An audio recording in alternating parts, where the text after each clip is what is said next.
तो यार गाइस, आज हमारा था 6 डे और आज हमने डिसाइड किया था कि फीवा लेक जो है उसके अपोजिट वाले डायरेक्शन पे जाएंगे, मतलब अपोजिट वाले माउंटेन में जो है सारंगकोट। और सारंगकोट जाने के लिए हमें वहाँ से केबल कार लेना था। तो हमने अपने कैब करके केबल कार के स्टेशन तक गए और वहाँ से ही हमें केबल कार मिली। ये केबल कार का अराउंड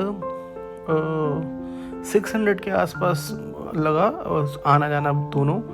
एंड ये काफ़ी हाइट पे था, मतलब अगर आप देखोगे तो इसमें मोर ओवर हमें 10 से लेकर 15 मिनट लगे थे। धीरे भी चल रहा था और काफ़ी अमेजिंगली एक्सपीरियंस था इसका। अगर ऊपर अभी मतलब धीरे धीरे ऊपर जा रहा है, मैंने 2-3 शॉट और लिए हैं, ऊपर से भी है। ये देखो, ये वो वाली बिल्डिंग पार हो गई, अभी एक और थर्ड माउंटेन में भी जाएगा। तो इसकी स्टीप हमेशा बढ़ती रहेगी। और फिर ऊपर एक वहाँ पे मंदिर था, उस वाले मंदिर पे हम लोग पहुँचे। यहाँ पे बहुत अच्छा एकदम दरबार स्क्वायर की तरह इन्होंने यहाँ बना रखा है। एंड आप आगे से ये देखो, यहाँ से 360 व्यू है पोखरा का, जो कि बहुत अमेजिंग है। ये फीवा लेक दिख रहा है, पूरा पोखरा दिख रहा है। और यहाँ पे ये मंदिर है, दरबार स्क्वायर की तरह है बट स्टिल यहाँ पे है। और इसके ऊपर भी देखोगे तो आप वहाँ पे एक स्टैचू है। तो यहाँ से बहुत ही अमेजिंग 360 व्यू दिख रहा था। और सामने अगर आप देख पाओगे तो आपको जो बादलों के नीचे जो दिख रहा है, ये है पूरा अन्नपूर्णा रेंज। यहाँ पे फिश टेल और दूसरे जितने बड़े बड़े जो माउंटेन पीक्स थे वो थे, बट समहाउ हमारी बैड लक की वजह से दिखा नहीं, क्योंकि वहाँ पे माउंटेन्स था। और इसका आर्किटेक्चरिंग यार काफ़ी एंशिएंट टाइम की बना रखे थे इन्होंने, मतलब लग ही नहीं रहा था कि ये, मतलब थोड़ा सा फील तो जापानीज़ चाइनीज़ टाइप से था।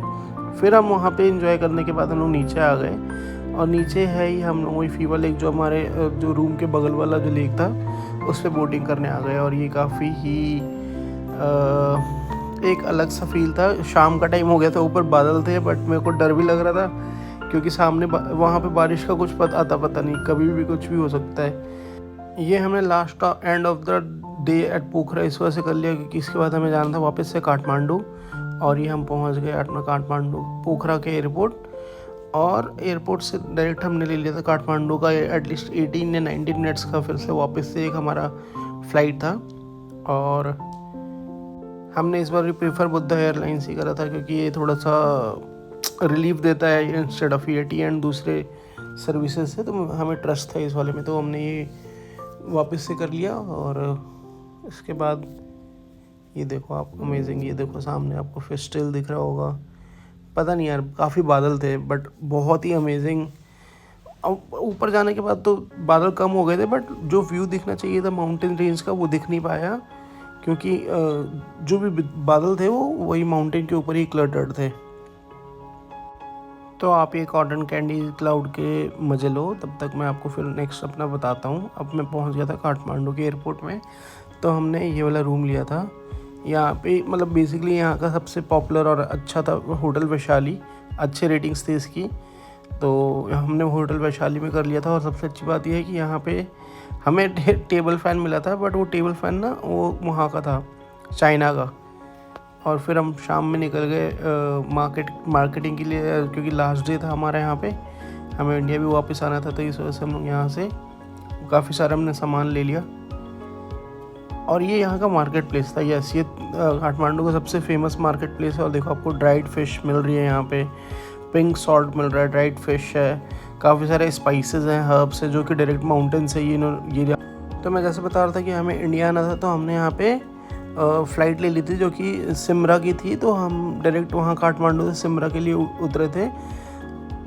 तो यहाँ पे हम लोग पहुँच गए थे। तो यहाँ का अराइवल है, और ये अराइवल ऐसी है, स्टॉल लगा हुआ है। और यहाँ पे बस छोटा सा अब वॉक करने वाली फ़्लाइट आपको दिख रही होगी, वॉक करके हम यहाँ तक आए। और ये जो आ रहा है, ये हमारा सामान आ रहा है। यहाँ पे ऐसे मैनुअली सामान डिस्ट्रीब्यूट करते हैं, वो टैग नहीं देखते, टैग का आईडी देखते हैं और उससे आपका सारा सामान आपको वही साथ के साथ दे देंगे। इसमें कोई कन्वेयर बेल्ट और किसी चीज़ की कोई नीड नहीं है। ऐसे जाओ, अपना मस्त सामान लो और घर चले जाओ। ये मस्त लगा यार। और फिर हमने वहाँ पे सिमरा से हमने कार कर लिया था रक्सौल के लिए। और ये रहा हमारा इंटरनेशनल लैंड बॉर्डर। यहाँ पे पूरी चेकिंग होती है कि आप कोई इंपोर्ट एक्सपोर्ट तो नहीं कर रहे हो, सारे पूरे गाड़ी की चेकिंग होती है। यहाँ से मतलब आपको भंसार देना पड़ता है रक्सौल से नेपाल घुसने के लिए। भंसार पर डे का होता है, कुछ रेंट होता है उसका। और फिर हम लोग वापस से इंडिया बॉर्डर में, ये देखो अगर आप देखोगे सामने तो ये रहा एक बहुत बड़ा गेट है जिसमें आपको एक चीज़ देखने को मिलेगी।